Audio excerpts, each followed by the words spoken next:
भारत के संवैधानिक विकास में 1600 से लेकर के 1833 तक के अधिनियमों के बारे में हम लोगों ने विस्तार से पहले वाले वीडियो में पढ़ा और आज हम बात करेंगे कि 1853 का अधिनियम और उसके बाद होने वाले घटनाक्रमों के बारे में, क्योंकि हम जानते हैं 1853 के अधिनियम के बाद भारतीय इतिहास में एक बहुत महत्वपूर्ण घटनाक्रम हुआ जिसे 1857 की क्रांति के नाम से जाना जाता है और उसमें अंग्रेजों के हाथ से भारत की सत्ता जाने वाली थी और उसके बाद यह ईस्ट इंडिया कंपनी की सबसे बड़ी असफलता कही जा सकती है, क्योंकि उसके बाद इंग्लैंड की संसद ने शासन व्यवस्थाओं में परिवर्तन किया। परिवर्तन जो था वो ये था कि 1857 की क्रांति के बाद 1858 में इंग्लैंड की संसद ने भारत की शासन व्यवस्थाओं को क्राउन के अधीन ला दिया, अर्थात भारत की शासन व्यवस्थाओं का संचालन इंग्लैंड की संसद और महारानी ब्रिटिश सम्राट या महारानी एलिजाबेथ के हाथों में चला गया। तो 1857 की क्रांति से पहले 1853 का जो अधिनियम था वो इसलिए भी महत्वपूर्ण था क्योंकि यह ईस्ट इंडिया कंपनी के समय में सबसे अंतिम अधिनियम था, जिसके बाद ईस्ट इंडिया कंपनी का नियंत्रण भारतीय क्षेत्र पर समाप्त हो चुका था। अब अगर हम बात करते हैं इसके परिचय की कि 1853 का अधिनियम क्यों महत्वपूर्ण था। 1833 के अधिनियम के बाद कंपनी के कार्यकाल में 20 वर्ष की अवधि समाप्त हो रही थी और इसके कार्यकाल में बढ़ोतरी के लिए इंग्लैंड में प्रबल मांग उठने लगी तथा भारत के राज्य क्षेत्रों में जनता की आकांक्षाओं को ध्यान में रखते हुए ब्रिटिश संसद के अधीन भारतीय क्षेत्रों में एक नई प्रकार की चुनौतियां सामने आ चुकी थी, जिसको समाप्त करने के लिए भारत में 1853 का अधिनियम लागू किया गया। परंतु तब तक इंग्लैंड में उदारवादी नेताओं या उदारवादी विचारकों का प्रभाव बढ़ चुका था, जैसे मैकाले और जेम्स मिल जैसे उदारवादी विचारक जो थे, उन्होंने भारतीय विधि अर्थात भारतीय कानून में तत्काल सुधार की मांग की और उनका उद्देश्य था कि 1853 के अधिनियम के बाद इंग्लैंड की संसद जो है वह इन उदारवादी विचारकों के कार्यों या उनके भारतीय विधि में सुधार की तत्कालिक मांग जो है उस पर कार्य करेगी। इसी उद्देश्य से 1853, जैसा कि हम जानते हैं कि हर 20 वर्ष बाद नए अधिनियम भारत में लागू किए जाते थे और वे इंग्लैंड की संसद के द्वारा बनाए जाते थे। ईस्ट इंडिया कंपनी के प्रशासनिक अधिकारियों, न्यायिक अधिकारियों के द्वारा वे भारत में लागू किए जाते थे, जिनका उद्देश्य था कि भारत में ईस्ट इंडिया कंपनी पर भी नियंत्रण रखा जाए और इंग्लैंड की संसद के अनुरूप शासन व्यवस्थाओं को प्रारंभ किया जाए। इसके लिए यह आवश्यक था कि ईस्ट इंडिया कंपनी पर संवैधानिक तरीकों से नियंत्रण रखा जाए। 1853 का अधिनियम जो था उसका सर्वप्रमुख कानून था भारत में कंपनी के कार्यकाल की अवधि में भविष्य में अब बढ़ोतरी न की जाए तथा निरंतर होने वाले सुधारों का भारतीय जनता और ईस्ट इंडिया कंपनी पर क्या प्रभाव पड़ता है उसका भी वर्णन किया जाए। अर्थात तत्कालीन ब्रिटिश भारत की प्रशासनिक व्यवस्थाओं में सुधार करने के लिए इंग्लैंड की संसद ने 1857 की क्रांति से पहले 1853 के अधिनियम को भारत में लागू किया। अब इसकी जो शुरुआती जो तरीके थे वो ये थी कि बोर्ड ऑफ गवर्नेंस जो थे उनके सदस्यों की संख्या 24 थी, जिनकी जगह उनकी संख्या 18 कर दी जाए तथा 6 जो सदस्य होंगे वे ब्रिटिश सम्राट द्वारा नियुक्त किए जाएंगे और 18 सदस्यों में बहुमत के आधार पर भारतीय क्षेत्रों में कानून को लागू किया जाएगा। उक्त अधिनियम के पारित होने से पूर्व बंगाल का गवर्नर जनरल भी वहाँ के गवर्नर के रूप में कार्य करेगा तथा उनकी नियुक्ति आर्थिक कारणों के रूप में नियंत्रक मंडल के रूप में बंगाल प्रेसिडेंसी के अंतर्गत रहेगी तथा पहली बार लेफ्टिनेंट गवर्नर जैसे सैनिक पद को 1854 में नियुक्त किया जाएगा, परंतु इसका जो मूल सुधार था पृथक गवर्नर की नियुक्ति करना, यह 1912 में ही संभव हो सका। अब अगर हम निदेशक मंडल की बात करें या नियंत्रक मंडल की बात करें, जिन्होंने नई प्रेसिडेंसियों को स्थापित करने का निर्देश दिया, क्योंकि इससे पहले भारत में 3 प्रेसिडेंसियां थी, कलकत्ता प्रेसिडेंसी, मद्रास प्रेसिडेंसी और बम्बई प्रेसिडेंसी। पृथक नियंत्रक मंडल या निदेशक मंडल को निर्देशित करना, जिसके अंतर्गत मूल जो समस्या थी 1853 के समय में, उस समय में अंग्रेजों का या यूं कहा जा सकता है ईस्ट इंडिया कंपनी का संघर्ष पंजाब के राज्यों से चल रहा था। पंजाब के सिखों के साथ उनका संघर्ष चल रहा था और वहाँ पर सैनिक नेतृत्व करने के लिए लेफ्टिनेंट गवर्नर जैसे पद की नियुक्ति की गई, जो ये दर्शाता है कि धीरे धीरे भारत में ईस्ट इंडिया कंपनी को व्यापारिक कंपनी की जगह सैनिक कंपनी के रूप में स्थापित किया जा रहा था। अब अगर हम 1853 के अधिनियमों का अध्ययन करते हैं तो इसमें यह देखना पड़ेगा कि इस अधिनियम से विधायी क्षेत्र का तात्पर्य कानून के क्षेत्र जो थे, भारत के विधायी क्षेत्रों में उल्लेखनीय सुधार कार्य किए गए। उल्लेखनीय सुधार कार्यों का तात्पर्य होता है कि विधि सदस्य जो थे, विधि सदस्य का तात्पर्य होता है कानून के जानकार व्यक्ति जो थे, वे गवर्नर जनरल की परिषद में अन्य सदस्यों के बराबर उन्हें दर्जा दिया गया तथा भारत में ईस्ट इंडिया कंपनी के जो कार्य थे, उन कार्यों का मूल्यांकन करने के लिए, प्रशासनिक मूल्यांकन करने के लिए, विधिक कार्यों का मूल्यांकन करने के लिए समय समय पर भारत के विधि क्षेत्रों में महत्वपूर्ण परिवर्तन स्थापित किए गए,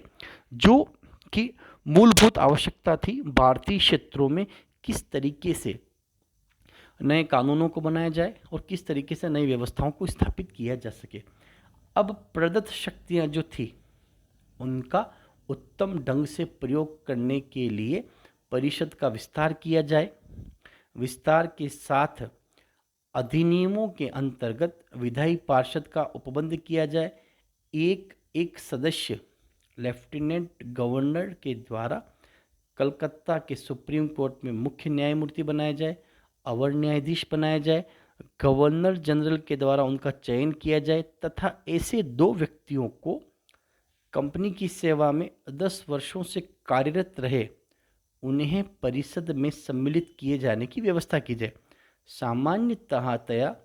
गवर्नर जनरल की अनुपस्थिति में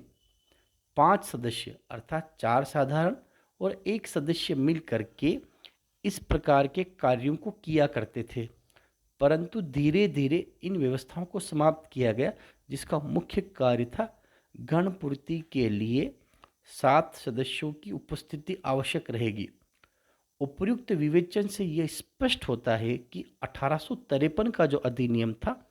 वह भारत के संवैधानिक विकल्प में एक युगांतकारी प्रयत्न था, क्योंकि कहीं न कहीं इन अधिनियमों का जो प्रभाव पड़ा वह 1947 के बाद भारतीय क्षेत्रों में देखने को मिला। पहली बार यह प्रयास किया गया कि भारत में कार्यपालिका और न्यायपालिका को स्पष्ट रूप से पृथक करने का प्रयास किया गया। कार्यपालिका और न्यायपालिका के मध्य एक स्पष्ट पृथकता का जो नियम लागू किया गया था वो 1853 के अधिनियम से हुआ। इस अधिनियम में प्रथम विधि आयोग अर्थात प्रथम न्याय आयोग के प्रारूप को अंतिम रूप दिया गया तथा द्वितीय विधि आयोग के गठन की व्यवस्था की गई, जिसके अंतर्गत इंग्लैंड में रहकर भी कार्य करने का निर्देश दिया गया, जिसके अंतर्गत पहली बार 1853 के चार्टर एक्ट में 3 महत्वपूर्ण कार्य हुए। भारतीय दंड संहिता, भारतीय सिविल कोड और भारतीय दंड प्रक्रिया के सहित इनकी रचनाओं का उल्लेखनीय कार्य हुआ। ये जो 3 महत्वपूर्ण कार्य हुए, भारतीय दंड संहिता, भारतीय सिविल कानून और भारतीय दंड प्रक्रिया सहित संहिताओं को लिखने का जो कार्य किया गया, ये एक युगांतकारी घटना थी, क्योंकि इसके बाद भारत में कानूनों को लिखे जाने की शुरुआत हुई, जो हमें 1853 के संविधान के बाद की मूल विशेषताओं को दर्शाने का प्रयास है। अब 1853 में जो अधिनियम बनाए गए, उनको भारत में सही और सटीक तरीके से लागू करने के लिए 1853 के तुरंत बाद 1854 में ब्रिटिश संसद के द्वारा एक नया अधिनियम पारित किया गया, जिसे 1854 का अधिनियम कहा जाता है, जो सपरिषद गवर्नर जनरल को कुछ क्षेत्रों के लिए विशेष प्रशासनिक अधिकारी नियुक्त करने तथा उन्हें उपयुक्त शक्तियां प्रत्यायोजित करने का अधिकार दिया गया। इस उपबंध के अधीन असम, मध्य प्रांत, बर्मा में अधिकारियों की, जिन्हें चीफ कमिश्नर कहा गया, की नियुक्ति की गई। अब यहाँ देखें आप, 1854 तक न कि भारत, बल्कि भारत के उत्तर पूर्वी राज्यों जैसे तिब्बत, नेपाल और बर्मा पर भी ईस्ट इंडिया कंपनी या अंग्रेजों का नियंत्रण हो चुका था। भारत में अंग्रेजों के सबसे बड़े अधिकारी जो थे, जिन्हें हम गवर्नर जनरल कहा करते थे, और वे बम्बई प्रेसिडेंसी, मद्रास प्रेसिडेंसी के साथ कलकत्ता प्रेसिडेंसी में निवास किया करते थे। परंतु उत्तर पूर्वी राज्यों जैसे नेपाल, तिब्बत और बर्मा में भी ईस्ट इंडिया कंपनी ने अपने जिन अधिकारियों की नियुक्ति की थी, उन्हें चीफ कमिश्नर कहा जाता था। ये वे अधिकारी थे जो संबंधित उत्तर पूर्वी राज्यों में ईस्ट इंडिया कंपनी के साथ इंग्लैंड की संसद के अनुरूप कानूनों की पालना अपने अपने क्षेत्रों में करवाया करते थे। अब सन 1857 तक के संवैधानिक घटनाक्रमों का विश्लेषण करने पर यह स्पष्ट होता है कि कंपनी के द्वारा भारत में अर्जित राज्य क्षेत्रों की प्रभुता ब्रिटिश क्राउन में निहित थी और उन पर कंपनी का कब्जा था। उक्त राज्य क्षेत्रों के राजस्व और प्रशासन का संचालन कंपनी करती थी, परंतु वस्तुतः ब्रिटिश भारत में ब्रिटिश क्राउन का प्रभुत्व स्थापित होने से पूर्व सरकार के दायित्वों और कार्यों का विभाजन 3 निकायों, यह निकायों का तात्पर्य होता है 3 समूहों में विभाजित हो चुका था। जैसे इंग्लैंड में निदेशक मंडल, इंग्लैंड में निदेशक मंडल का तात्पर्य होता है इंग्लैंड में बैठे हुए बोर्ड ऑफ कंट्रोल। दूसरा नियंत्रक मंडल, निदेशक मंडल, नियंत्रण मंडल नंबर 2, और तीसरा भारत में गवर्नर जनरल के बीच किया गया। अर्थात यहाँ पर त्रिकोणीय व्यवस्था स्थापित की गई। इंग्लैंड में निदेशक मंडल, भारत में नियंत्रण मंडल और भारत में गवर्नर जनरल के साथ बर्मा, नेपाल और तिब्बत में होने वाले चीफ कमिश्नर के रूप में इन अधिकारियों और कार्यों को विभाजित किया गया। परंतु इसके साथ तीनों के मध्य सामंजस्य स्थापित नहीं हुआ। इसके लिए ब्रिटिश संसद ने इस प्रकार की त्रुटियों या कमियों का उल्लेख करते हुए ब्रिटेन के तत्कालिक प्रधानमंत्री पाल्मर्स्टन ने स्पष्ट शब्दों में कहा था कि प्रशासन अपने कार्यों के लिए संसद के प्रति उत्तरदायी होता है। अर्थात जिसका सीधा तात्पर्य था कि निदेशक मंडल, नियंत्रण मंडल और गवर्नर जनरल जो है वह अपने कार्यों के लिए किसके प्रति उत्तरदायी होगा? संसद के प्रति उत्तरदायी होगा, तथा संसद जनसाधारण द्वारा ही चुनी गई है। अतः उत्तरदायित्व के अभाव में भारत में कंपनी के शासन का अंत आवश्यक है। ये उपबंध जो थे ये 1854 के अधिनियम के द्वारा लागू किए जा चुके थे। अर्थात इंग्लैंड की संसद का ये मानना था कि भारत में कंपनी के शासन को समाप्त करना आवश्यक है। अब ऐसी स्थिति में ही भारत में 1857 की क्रांति हुई, जिसका परिणाम ये हुआ कि इंग्लैंड की संसद ने तुरंत भारतीय क्षेत्रों पर ईस्ट इंडिया कंपनी का शासन समाप्त करते हुए सीधे ही भारत की शासन व्यवस्था किसके अंतर्गत ले ली? ब्रिटिश क्राउन या ब्रिटेन की संसद के हाथों में ले ली। अब कंपनी की जो शोचनीय स्थिति थी के संबंध में यह कहा गया कि तीव्र तीव्र प्रतिक्रिया प्रकट करते हुए यह विश्वास किया गया कि 1765 से लेकर 1784 के मध्य ईस्ट इंडिया कंपनी जो है वह अब भारतीय क्षेत्रों में निष्पक्ष रूप से या इंग्लैंड की संसद के द्वारा स्थापित किए गए कानूनों के अनुरूप कार्य नहीं कर रही है तथा भविष्य में कभी भी कंपनी का अंत हो सकता है। इस कानून को 1853 में स्पष्ट किया जा चुका था, जो यह दर्शाता है कि भविष्य में कभी भी सन 1857 का वर्ष कंपनी के अस्तित्व के लिए निर्णायक सिद्ध हुआ, क्योंकि यह भारत में हुए प्रथम स्वाधीनता संग्राम के फलस्वरूप भारत में ब्रिटिश संसद ने एक अधिनियम पारित करते हुए कंपनी की राजनीतिक प्रभुता को ब्रिटिश सम्राट को अंतरित कर दी। अब ये जो एक पहला चरण था, अभी तक अगर हम बात करते हैं भारतीय संविधान का विकास 1853, ये एक प्रथम चरण था 1600 से लेकर के 1857 की क्रांति तक। इस प्रथम चरण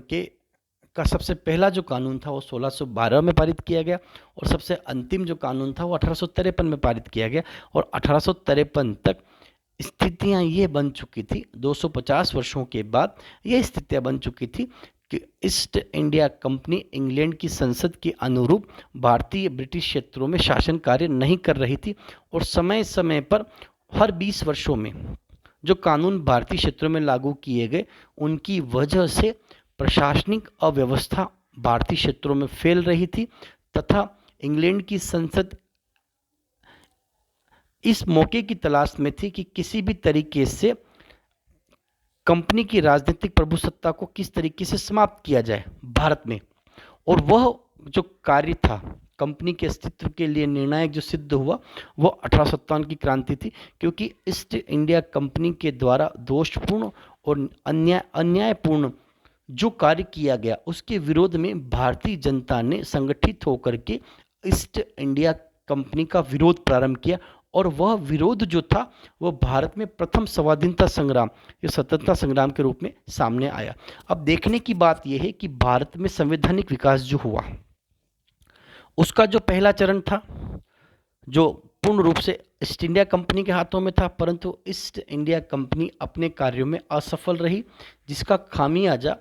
1853 के अधिनियम के बाद स्पष्ट हो चुका था कि कभी भी इंग्लैंड की संसद जो है वह भारत की शासन व्यवस्था या कंपनी की जो राजनीतिक प्रभुसत्ता है भारतीय क्षेत्रों में उसको समाप्त कर सकती है। परंतु कहीं ना कहीं ये जो अव्यवस्था थी, इस अव्यवस्था के विरोध में जो न्यायिक सुधार हुए उन न्यायिक सुधारों की वजह से भारत में धीरे धीरे इस प्रकार की व्यवस्थाएं बन चुकी थी कि समय रहते हुए अगर भारत में ईस्ट इंडिया कंपनी के अधिकार को किस तरीके से समाप्त किया जाए। तो ये जो एक संवैधानिक विकास की प्रक्रिया है, ये यूं कहा जा सकता है कि अगर हम आज के समय में वर्तमान में 2020 के समय में अगर हम भारत के संवैधानिक विकास की प्रक्रिया को पढ़ते हैं चरणबद्ध तरीके से, तो हमें उन पहले होने वाले सभी कानूनों का अध्ययन करना पड़ेगा जो हमें यह दर्शाते हैं कि समय समय पर किस प्रकार से अंग्रेजों के द्वारा इंग्लैंड की संसद के द्वारा ईस्ट इंडिया कंपनी के मार्फत जो कानून लागू किए गए, परंतु 1857 की क्रांति के बाद इन व्यवस्थाओं में परिवर्तन हुआ। अब 1853 के कानून के बाद जो शासन व्यवस्थाओं में परिवर्तन हुआ उसे हम इस नाम से जानते हैं कि ब्रिटिश संसद ने 1857 की क्रांति के बाद 30 अप्रैल 1858 को ब्रिटिश संसद ने 14 प्रस्ताव पारित किए तथा भारत में ईस्ट इंडिया कंपनी के राजनीतिक प्रभुत्व को समाप्त करते हुए भारतीय क्षेत्रों पर सीधा नियंत्रण किसका कर दिया गया? ब्रिटिश सम्राट का या इंग्लैंड की संसद का नियंत्रण स्थापित कर दिया गया।